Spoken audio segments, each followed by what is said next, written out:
strict liability. All right, and we only have one slide on this, but we'll have lots of examples. Um, so strict liability is liability without fault. It only occurs for certain dangerous activities. Blasting.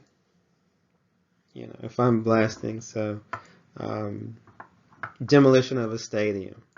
Every once in a while you'll cut on ESPN and you'll see a stadium, being destroyed or imploded. Well, that's an abnormally dangerous activity. Any injury that happens, no matter, without regard to fault, is responsibility of the blasting company, the demolition company. All right. Other strict liability, if you keep an animal that's not domesticated, harboring a wild animal. And you might think lions and tigers and bears, and it includes that, but it might also include weasels or things not commonly kept as pets. All right, and strict liability. So, if I have a pet tiger in my house and someone is breaking into my house trying to steal, the tiger attacks, well, guess what? I'm going to be liable for any injury that tiger has caused, because it's strict liability. Fault doesn't matter.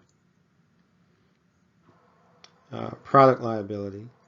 And really this relates to the supply chain, because with product liability, the manufacturer is always liable for their product, but the retailer and the wholesaler might also be held strictly liable for products that they've distributed or sold.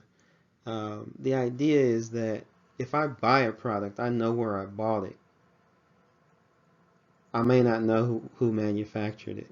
So sellers of defective products can be held strictly liable for those products, even if they didn't manufacture or weren't responsible for the defect.